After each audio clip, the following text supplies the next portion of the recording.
Mwanakondoo wa Mungu ameshinda. Bwana Yesu asifiwe. Na wasalimu nyote kupitia jina la Bwana wetu Yesu Kristo. Niliye mbele yenu ni mchungaji Kefrini Isa Ndimbwa, ni mchungaji wa kanisa la Maweni Tanzania, jimbo la Kusini Magharibi. Na kwa sasa natumika kwenye ofisi ya idara ya umoja wa wanawake na watoto kama katibu msaidizi. Kwa siku hii ya leo ikiwa ni tarehe 5 mwezi wa 4, ninaomba kama Wakristo wa kanisa la Moravian tumepewa neno la Mungu, tutafakari kwa pamoja kitabu cha Wakolosai sura ya 3 mstari ule wa kwanza. Kitabu cha Wakolosai sura ya 3 na mstari ule wa kwanza.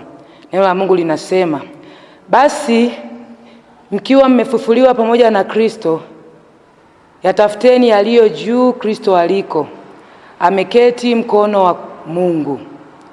Basi mkiwa mmefufuliwa pamoja na Kristo, yatafuteni yaliyo juu Kristo aliko, ameketi mkono wa kuume wa Mungu.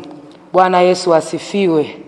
Leo ikiwa ni siku ambayo kwa Wakristo tunakumbuka namna ambavyo Yesu Kristo alifufuka. Wote tunajua tangu mwanzo ulimwengu ambapo ulitoka nje na mapenzi ya Mungu, adui alichukua nafasi, hivyo tulikaa kwenye kongwa la dhambi mpaka ambavyo Yesu Kristo aliamua kuacha enzi kule mbinguni, akaja kupata mateso kwa ajili yetu, na lengo lake lilikuwa ni kutupatanisha sisi na Mungu. Kwa hiyo siku hii ya leo sisi kama Wakristo tunakumbuka hilo jambo ambalo Yesu Kristo alilifanya. Na nikukumbushe tu mpendo wa Mungu, kwa sababu Pasaka ipo kila mwaka. Lengo la Pasaka kuwa kila mwaka ni kutukumbusha sisi kama Wakristo kwamba Yesu aliwahi kuja, pia aliwahi pata mateso na kufa kwa aibu kwa sababu yangu mimi na wewe. Kwa hiyo ni muhimu ikifika Pasaka ni zaidi ya kuvaa nguo mpya, ni zaidi ya kula vizuri. Pasaka ni zaidi ya hiyo siku, yaani ni zaidi ya sikukuu inayoifikiria. Pasaka ni siku ambayo kama Wakristo ni muhimu iwe ni siku ya kujitathmini na kuomba mbele za Mungu akusaidie kuwa mtakatifu ili sadaka ya damu yake isiende bure. Mwana kondoo wa Mungu ameshinda. Sasa kwa huu mstari ambao tumesoma kwa siku hii ya leo, ambao ni neno kuu kwa Pasaka ya leo, huyu Paulo anatukumbusha sisi kama wana wa Mungu kwamba kama Yesu amefufuka kwa ajili yetu na alikuja kwa ajili yetu, ni muhimu tufufuke pamoja naye. Na huu mstari ambao nimesoma nimeonelea wakati narudia mara 2 mara 3, kuna mambo mawili ya kujifunza sisi kama kanisa la Mungu. Jambo la kwanza ni kufufuka pamoja na Kristo. Kufufuka pamoja na Kristo. Unaweza ukasema mimi mbona sijafa, ndafufukaje? Kwenye maisha haya tulionayo kuna aina mbili za vifo. Kuna mtu mwingine anaweza kama amekufa kimwili, mwingine kama amekufa kiroho. Utajigunduaje kama umekufa kimwili au kiroho? Kuna wakati mwingine unaweza kujiona kabisa mahusiano yako na Mungu rohoni yalishaisha muda mrefu.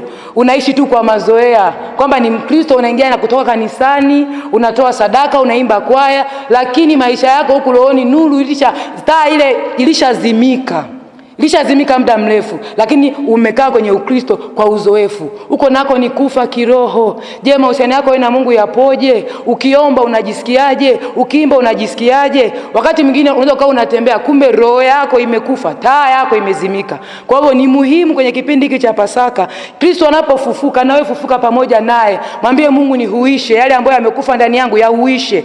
Lakini pia unaweza kuwa umekufa kimwili. Ninapozungumzia habari ya kimwili, unaweza kuwa uchumi wako umekufa, unapambana usiku na mchana ufanikiwi. Lakini pia inaweza kuwa ndoa yako imekufa.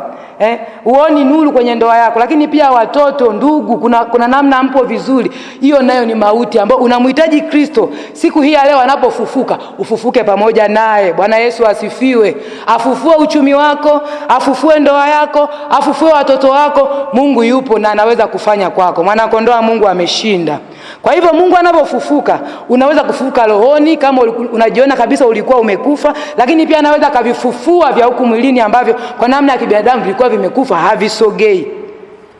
Lakini ni vizuri pia ujue mwana wa Mungu kwamba Yesu Kristo kabla hajafa pale msalabani alipitia mateso mengi na makali.